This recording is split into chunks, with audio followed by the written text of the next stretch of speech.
नमस्कार, स्वागत है आपका। अपनों राजस्थान देख रहे हैं आप। मैं हूं आपके साथ सुमित सुभाष गुप्ता।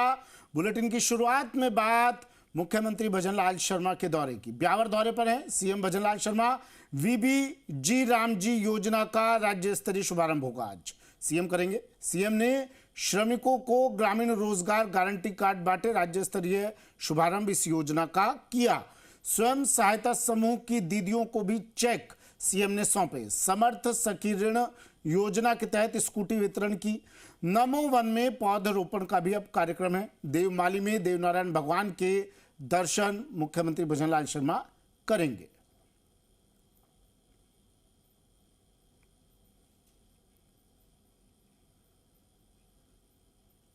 स्कूटी वितरण की मुख्यमंत्री भजनलाल शर्मा ने ब्यावर दौरे पर हैं सीएम भजनलाल शर्मा। वीबीजी रामजी योजना का राज्य स्तरीय शुभारंभ किया सीएम भजनलाल शर्मा। आप किसानों के लिए आपने किसान सम्मान निधि 3,000 रुपए, 6,000 रुपए आदरणीय मोदी जी दो किस्तों में 3 दे रहे हैं। आपने भी 3 किस्तों में 1,000 रुपए जो किसान सम्मान निधि देकर आपने अन्नदाताओं के कल्याण के लिए काम किया है। आपने इतना ही नहीं, पूरे देश में पहले दफे गौ माता को बचाने के लिए जो बैलों से जो खेती करेंगे उसको 30,000 रुपए सालाना आप अनुदान देने का आपने काम किया। आपने बहुत पुण्य काम किया है। मैं कह सकता हूं कि आदरणीय भजनलाल जी के नेतृत्व में राजस्थान विकास की दृष्टि से आज तेजी से बढ़ रहा है। इसलिए हम सबको जो विकसित भारत जी राम जी के तहत हमारे राजस्थान का काया पलट करना है, गांव का काया पलट करना है। पहले जो नरेगा का काम ऐसी ऑफिस में बैठ के स्वीकृत होता था, अब गांव की चौपाल में होगा। पक्के काम होंगे, अस्पताल होंगे, स्कूल होंगे, हमारे तालाब होंगे, हमारी मोहरिया पक्की होगी, हमारे आंगनबाड़ी केंद्र बनेंगे। इसलिए ये विकसित भारत की एक पक्की नींव रखी गई है। आज आप मसूदा कि इस पावन भूमि पर आप देवनारायण भगवान की इस पुण्य पावन भूमि और उनकी जो ऐसी भूमि है जो उस भूमि पर आप आज पधार कर हम सबको आपने कर्तव्य किया। आपके लिए बहुत बहुत आभार, बहुत बहुत धन्यवाद। धन्यवाद श्रीमान। माननीय से विनम्र आग्रह, रिमोट मंच पर विभिन्न विभागों द्वारा स्वीकृत राशि रुपए 423 करोड़ के 11 कार्यों का शिलान्यास माननीय के कर कमलों द्वारा मंच पर आपके सम्मुख किया जा रहा है। जोरदार तालियों की गड़गड़ाहट से हम सभी इसमें सम्मिलित होंगे। जल जीवन मिशन के अंतर्गत ब्लॉक मसूदा बिनाए के 212 ग्राम और 341 धाड़ियां और साथ ही अटल प्रगति पथ निर्माण कार्य, इन सभी कार्यों से राजस्थान समृद्ध, खुशहाल और प्रगति के पथ पर अग्रसर है। और साथ ही अटल ज्ञान केंद्र निर्माण कार्य जालिया कला, शेरगढ़, रामगढ़। धन्यवाद श्रीमान। इस पावन धरा पर आपका आगमन निश्चय तौर पर राजस्थान की खुशहाली, समृद्धि और विकास का नेतृत्व करता है श्रीमान। आपको सुनना, आपसे मार्गदर्शन प्राप्त करना और आपके उद्बोधन से प्रेरित होना आज हम सबका यही सफल लक्ष्य है। मैं माननीय से विनम्र आग्रह करती हूं, आप पधारे और हम सबको अपने मुखार विंद से उद्बोधन प्रदान कर अनुग्रहित करें श्रीमान।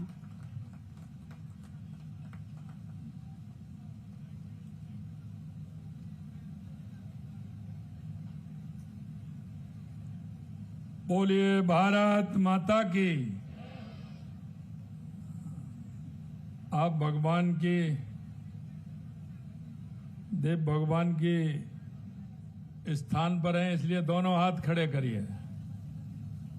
दोनों हाथ खड़े करिए और ये पंजा मत दिखाइए।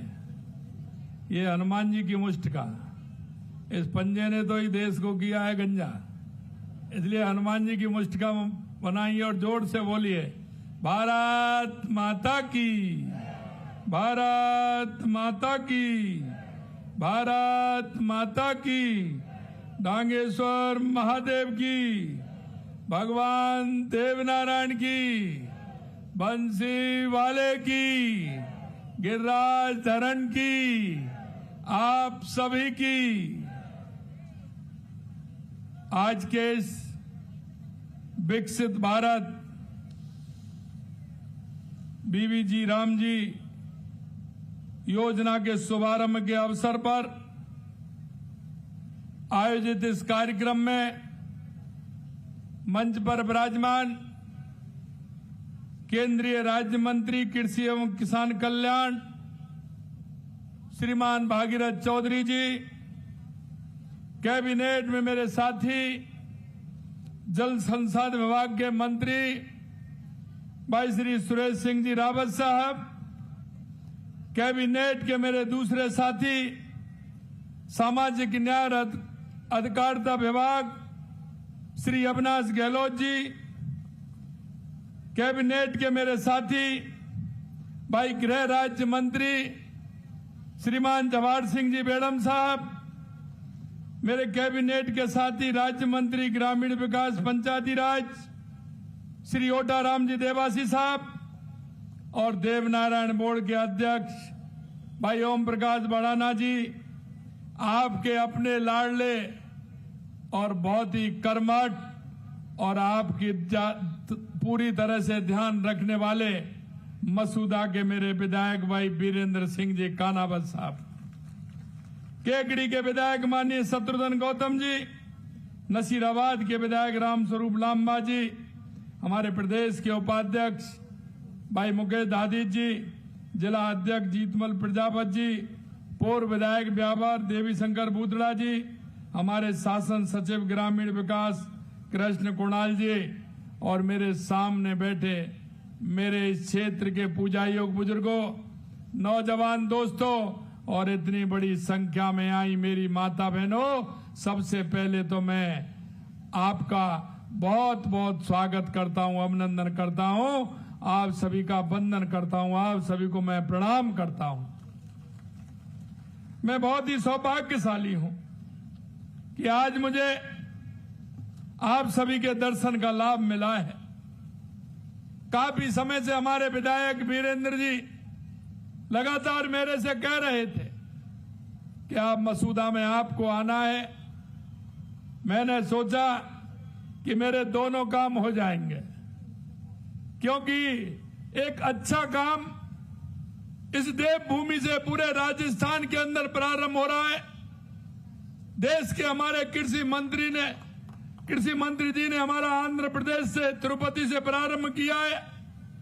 मेरे भाई और बहनों, मैं एक ही बात कहना चाहता हूं कि आज ये काम भगवान देवनारायण के उस स्थान से प्रारंभ हो रहा है जिसकी कृपा अगर सभी पर हो जाए तो वो उनकी कृपा के बिना कुछ नहीं होता, वो निहाल कर देते हैं। एक ऐसा कार्य प्रारंभ हुआ है यहां से, आपने देखा होगा मसूदा की धरती से ये बीबीजी रामजी शुभारंभ हो रहा है और देश के यशस्वी प्रधानमंत्री नरेंद्र मोदी जी के कुशल नेतृत्व में विकसित भारत रोजगार एवं आजीविका मिशन ग्रामीण गारंटी बीबीजी रामजी लाई गई है। गांव के विकास की गंगा बहाने वाली इस योजना को देश के यशस्वी प्रधानमंत्री नरेंद्र मोदी जी का मैं हार्दिक स्वागत करता हूं और अभिनंदन करता हूं। आदरणीय प्रधानमंत्री जी का स्पष्ट विश्वास है कि यदि भारत को विकसित बनाना है तो हमारे गांव को विकसित बनाना पड़ेगा। यदि किसान समृद्ध होगा, यदि श्रमिक सम्मानित होगा, गांव आत्मनिर्भर बनेगा, भारत विश्व की अग्रणी शक्ति बनेगा। क्योंकि विकसित भारत के लिए विकसित ग्रामीण आवश्यक है। मेरे गांव का विकास होगा तो मेरी पंचायत का विकास होगा, मेरी तहसील का विकास होगा, मेरे जिले का विकास होगा, मेरे प्रदेश का विकास होगा और मेरे देश का विकास होगा। यह बीबीजी रामजी योजना इसी सोच का साकार रूप है। यह केवल रोजगार उपलब्ध कराने की योजना नहीं है, बल्कि रोजगार, जल संरक्षण, आधारभूत संरचना, पारदर्शिता, ग्राम विकास का एक समग्र राष्ट्रीय अभियान है। आज इस महत्वपूर्ण अवसर पर मसूदा आने पर मुझे करीब 425 करोड़ रुपए के विकास कार्यों का शिलान्यास करने का अवसर भी मिला है। और मैं धन्यवाद देना चाहता हूं आप सभी को कि आपने ऐसे एक जनप्रतिनिधि को चुना है जो हमेशा आपकी चिंता करते हैं। हमारे वीरेंद्र कानावत जी आते हैं, कोई ना कोई आते हैं मिलने के लिए, और कोई ना कोई एक दो पेपर लेके आते हैं, मेरा ये भी काम हो जाए, मेरा ये भी काम हो जाए। हमेशा आपकी चिंता करने वाले ऐसे बहुत ही क्षेत्र के प्रति संवेदनशीलता के साथ आप काम करते हैं, ऐसे आपके विधायक हैं। आज के कार्यक्रम में स्वयं सहायता समूह की दीदियों को स्वरोजगार और आजीविका के लिए ऋण के चेक वितरित किए हैं, स्कूटी प्रदान किए हैं, और प्रधानमंत्री आवास को हमारी माताओं को चाबी सौंपने का काम भी आज हुआ है। मैं उन सभी को बहुत बहुत बधाई देता हूं और उनको शुभकामनाएं देता हूं। मित्रों, आप सभी को इस बात का भी गर्व होना चाहिए कि मसूदा के पास आपकी जो देवमाली गांव की इस देश दुनिया में एक खास पहचान है। इस गांव को भारत सरकार ने बेस्ट टूरिस्ट विलेज के पुरस्कार से नवाजा है। इस गांव में आज भी पक्का घर नहीं बनाया जाता, घरों में ताले नहीं लगते, क्योंकि हमारे ठाकुर जी यहां विराजमान हैं, इसलिए चिंता करने की आवश्यकता नहीं है। और मैं इसलिए कहता हूं कि आज बीबीजी राम जी की योजना के शुभारंभ अवसर पर देवमाला की पावन धरती के नमो वन में पौधारोपण का, प्रकृति संरक्षण का भी संकल्प लिया जाएगा। मैं आपको एक और बताना चाहता हूं मित्रों, आपने देखा होगा मनरेगा में किस तरह की स्थिति होती थी। एक लूट का अड्डा बना दिया गया था। आपने देखा था कांग्रेस के प्रधानमंत्री राजीव गांधी जी कहते थे कि मैं गांव में 1 रुपया भेजता हूं, 15 पैसे पहुंचता है। वही मनरेगा में था। किस तरह से लूट होती थी। कोई काम आज तक आपने देखा है कि जो खड़ा हो गया हो, कोई काम पूरी तरह से हुआ हो। नरेगा की स्थिति ऐसी होती थी, उसको मजदूर को पैसा नहीं मिलता था और बीच में पैसा चला जाता था, ये स्थिति थी। लेकिन आपने देखा पिछली सरकार, कमजोर प्रशासन, भ्रष्टाचार के कारण उनका मकसद पूर्ण सफल किस तरह से हुआ और उन्होंने उसमें भ्रष्टाचार भी किया। मित्रों, आज मैं कह सकता हूं कि जिस तरह से बीबीजी राम जी योजना आई है, इसको पूरी तरह से पारदर्शी तरीके से बनाया गया है। जांच पड़ताल की सुदृढ़ व्यवस्था होने के कारण नकली और डुप्लीकेट जॉब कार्ड, फर्जी लाभार्थी, बड़ा चढ़ाकर व मनगढ़ंत हाजिरी व रजिस्टर, श्रमिकों की आंशिक के भुगतान व पूरा वेतन ना देने जैसी गड़बड़ियां पहले मनरेगा में होती थी। जनता के पैसे का उपयोग नहीं हो पा रहा था, सोशल ऑडिट भी नहीं होती थी, प्रशासनिक कार्यों में केवल 6% तक का खर्चा था, जिससे उसकी पार नहीं होती थी, इसलिए उसमें बेईमानी के ज्यादा चांस होते थे। मनरेगा काम खेती के मेन सीजन में भी चलने वाला था, लेकिन उन सभी को परिवर्तित करते हुए अब नए बीबीजी राम जी योजना में इन सभी कमियों को दूर कर नई खूबियां शामिल की गई हैं। नई योजना में सालाना रोजगार की गारंटी को पहले 100 दिन थी, अब 125 दिन किया है। फसल बुवाई और कटाई के समय श्रमिकों की कमी न हो, इसके लिए राज्य सरकार 60 दिन का कार्य विराम घोषित कर सकती है। इससे किसान और श्रमिकों के हित को संतुलन किया गया है। आप सभी जानते हैं, फसल होती है तो उसको अच्छा पैसा मिलता है और पैसा मिलता है, लेकिन श्रमिक की स्थिति ये होती है अगर उसको छोड़े तो उसमें नहीं जा सकता और उसमें जाए तो हो नहीं पा सकता। इसलिए हमने कहा है कि श्रमिकों की सुविधा देखते हुए वो समय अवधि स्वयं तय करें कि हमें कब चलाना है, कब नहीं चलाना है। इस योजना के तहत जल संबंधी कार्य होंगे, ग्रामीण बुनियादी ढांचे संबंधी, आजीविका से संबंधी आपदाओं से निपटने के लिए ठोस कार्य करवाए जाएंगे। इसमें geo tagging, satellite image, mobile app और एआई जैसी तकनीक का उपयोग पारदर्शी से हो सकेगा। आप क्या काम करना चाहते हैं, आपकी ग्राम पंचायत ये तय करेगी। मेरे गांव में कौन सा काम होना चाहिए, कौन सा पक्का काम होना चाहिए। और मित्रों, मैं कहना चाहता हूं, ये बुनियादी ढांचे को मजबूत करेगा, गांव के विकास को आगे बढ़ेगा। आज आप देखते हैं बारिश होती है, लेकिन उसके एनीकट नहीं बन पाते हैं। बारिश का पानी हमें कहां रोकना है, तालाब की खुदाई नहीं हो पाती है, सरोवर नहीं बन पाते हैं, उन पोखरों की मरम्मत नहीं हो पाती है जहां हमें 12 महीने हमारे पशुधन को पानी की आवश्यकता होती है। ये सारे काम अब आप पंचायत के माध्यम से उनको हर गांव के अंदर पूरा करा सकते हैं। हर 6 महीने में कार्यों का डिजिटल तत्वों के साथ सोशल ऑडिट अनिवार्य होगा। इस योजना में एक डिजिटल बहु स्तरीय शिकायत निवारण प्रणाली की व्यवस्था की गई है। इसमें निश्चित समय सीमा और जिला लोकपालों की व्यवस्था भी की गई है। वेतन का भुगतान हर हफ्ते करना अनिवार्य होगा। 2 हफ्ते से अधिक देरी होने पर उसका मुआवजा भी आपको मिलेगा। इसमें पूर्ण गारंटी माननीय प्रधानमंत्री नरेंद्र मोदी जी के नेतृत्व में बीबी राम जी में दी गई है। प्रशासनिक व्यय की सीमा को बढ़ा करके 6% से 9% किया है, ताकि जमीनी स्तर पर पर्याप्त कर्मचारी तकनीकी विशेषज्ञ प्रशिक्षण निगरानी क्षमता उनकी रख सके। इस कानून में एक टिकाऊ और जवाबदेह वित्तीय मॉडल का प्रावधान है। पहले श्रम बजट की कोई समय सीमा नहीं होती थी, अब उनकी जगह हर साल के लिए स्पष्ट और तय बजट निर्धारित किया गया है, जिससे आप ये कह सकें आगे की 2 साल 3 साल 4 साल की योजना बना सकें कि गांव में पहले हमें ये करना है, दूसरी बार ये करना है, तीसरी बार ये करना है, जिससे हम विकास उन्मुखी कर सकें और उस गांव को हम विकास से जोड़ सकें। हालांकि इसका मतलब ये नहीं कि काम सीमित कर दिया, लोगों की मांग के अनुसार काम देने की व्यवस्था पहले की तरह बनी रहेगी।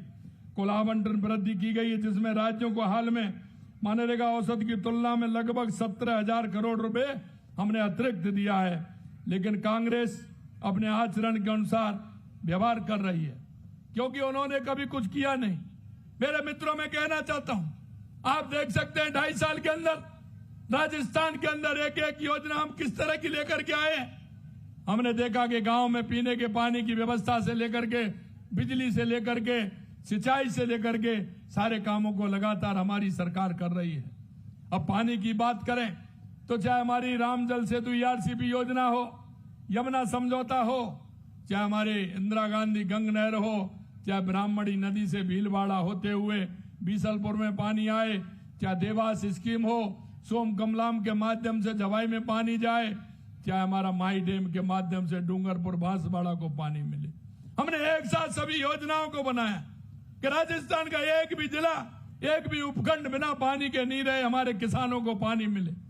और मैं आपसे कहना चाहता हूं, किसानों को सबसे पहले किसकी आवश्यकता होती है? पानी की होती है कि नहीं होती है? अगर पानी होगा तो किसान की फसल भी होगी, किसान के जीवन में खुशहाली भी आएगी। पानी तो उद्योग के भी लिए चाहिए, पर्यटन के लिए भी चाहिए, पानी तो पशुओं के लिए भी चाहिए और शुद्ध पानी पीने को भी चाहिए। ये हमने 2.5 साल के अंदर पूरे राजस्थान के अंदर पानी की व्यवस्था की है। आप देख सकते हैं, बिजली के बारे में भी कह सकते हैं। जिस तरह से हमने कहा कि 2027 तक किसान को दिन में बिजली देंगे, 26 जिलों में हमने बिजली देना प्रारंभ कर दिया है। ये हमारी सरकार की किसान को लेकर के हमारी ये प्राथमिकता है। मित्रों, मैं आपसे ये भी कहना चाहता हूं कि कांग्रेस जिस तरह से भ्रम फैलाने का काम कर रही है, कांग्रेस ने हमेशा भ्रष्टाचार और तुष्टीकरण के आधार पर काम किया है। अभी कल कह रहे थे, बीकानेर की सभा में कहा था कि मुख्यमंत्री जी आपने कहा मगरमच्छों को पकड़ेंगे। हमने कहा कि आप अपने मंत्री को, अपने IAS अधिकारी जिसने गड़बड़ किया, क्या उनको आप मगरमच्छ नहीं मानते हैं?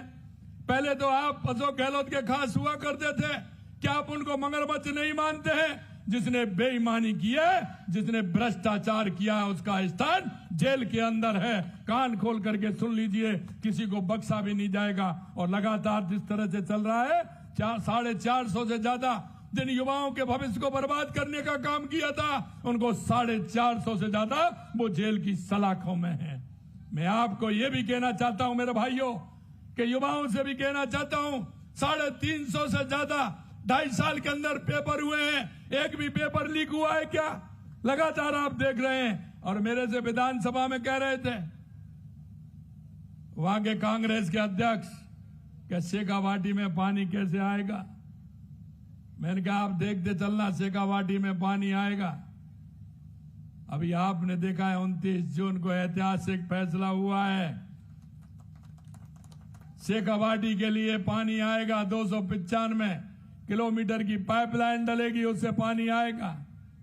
और आपको मैं ये भी कहना चाहता हूं, जब हमने कहा था कि हमारे युवाओं को हम 4 लाख नौकरी देंगे 5 साल के अंदर, जब भी उन्होंने कहा था कि आप कैसे देंगे, मैंने कहा आप डायरी पेन जेब में रखिए, नोट करते चलिए। मेरे युवाओं 1,25,000 नियुक्ति पत्र दे दिए। परसों 4 तारीख को प्रधानमंत्री जी आ रहे हैं, 4 तारीख को भी वो नियुक्ति पत्र देने वाले हैं। उनकी संख्या भी 35 और 40 हजार की होगी, जो राजस्थान के युवाओं को नियुक्ति पत्र दिया जाएगा। मेरे भाइयों, मैं आपसे यह भी कहना चाहता हूं कि लगातार जिस तरह से हमारी सरकार काम कर रही है, और आपको भी यह भी बताना चाहता हूं, वो बीबीजी राम जी को लेकर के भी क्वेश्चन उठाते हैं। पहली बार 26-27 से तो 12,636 करोड़ रुपए का प्रावधान किया गया है, जो कि राज्य में इस योजना हेतु अब तक का सबसे अधिक बजट है जो हम बीबीजी राम जी में देना जा रहे हैं। अब गांव में पानी की स्थायी व्यवस्था, सड़कों की स्थायी व्यवस्था होगी।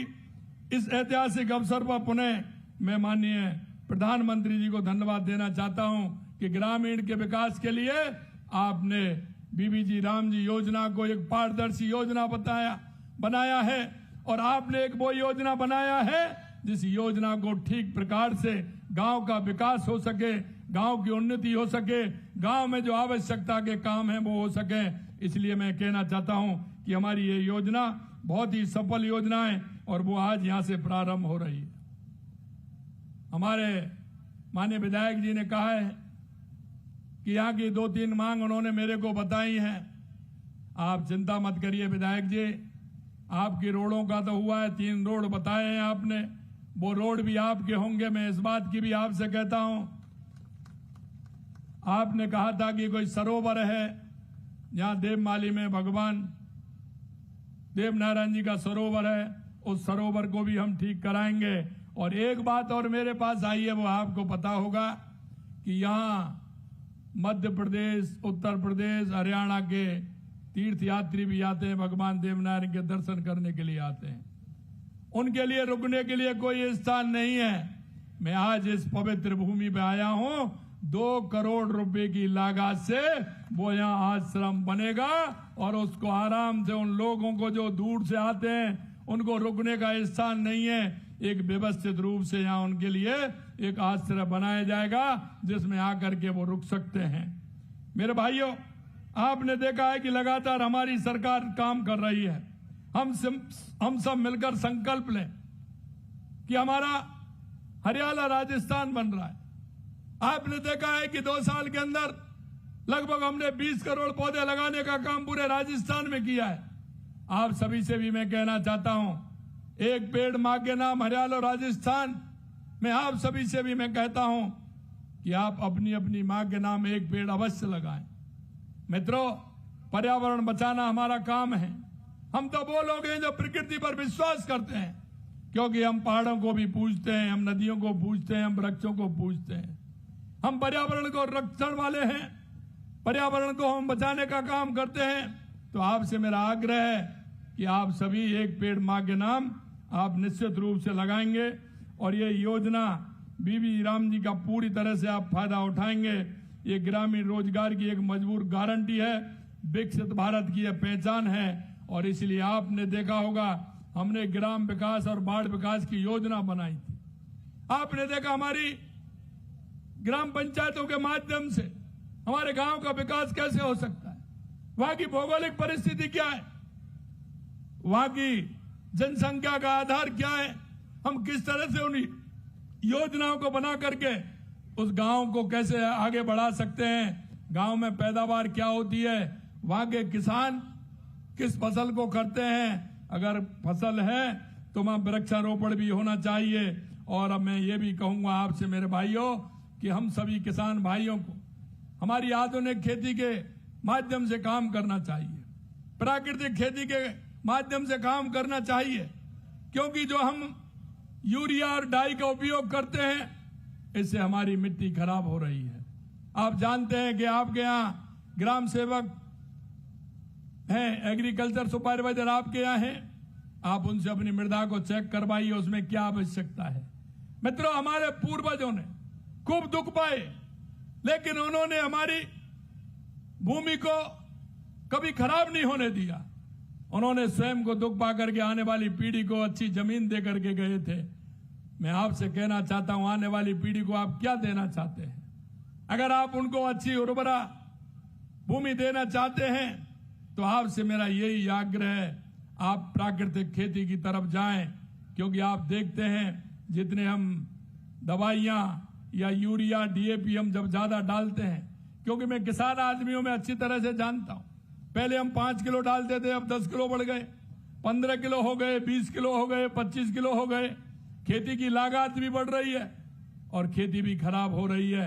इसलिए मैं आपसे यही कहूंगा कि आप प्राकृतिक खेती करेंगे, देसी उपयोग करेंगे, गोबर का खाद डालेंगे, हरी खाद उसमें डालेंगे तो आपको बहुत बड़ा फायदा उससे होगा।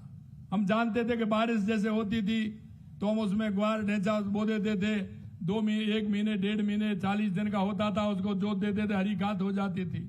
मैं आपसे यही कहूंगा, हमारी इस भूमि को बचाना है, आने वाली पीढ़ी को हमें सुरक्षित दे करके जाना है, तो हमें इसमें सोचना होगा। अंत में मैं यही कहना चाहता हूं कि जो बीबी राम जी कल माननीय प्रधानमंत्री जी ने जो एक ग्रामीण विकास के लिए हमें जो एक तोहफा दिया है विकसित भारत 2047 के लिए, हम इसका पूरी तरह से उपयोग करेंगे और उपयोग करते हुए बुनियादी ढांचे भी बनाएंगे, गांव का विकास भी करेंगे और प्रदेश का विकास भी करेंगे। मैं आपसे यही सभी से कहना चाहता हूं। आज पुनः फिर आप सभी को बहुत बहुत धन्यवाद कि आप इतनी बड़ी संख्या में यहाँ पधारे हैं। आप सभी को बहुत बहुत धन्यवाद। जय हिंद, जय भारत, जय राजस्थान। धन्यवाद श्रीमान। एक बार जोरदार तालियों से माननीय के ओजस्पूर्ण उद्बोधन का धन्यवाद प्रेषित करेंगे। और साथ ही मैं कमिश्नर मैम पुष्पा जी सत्यानी से आग्रह करती हूँ, मैम आप पधारे धन्यवाद प्रेषित करने।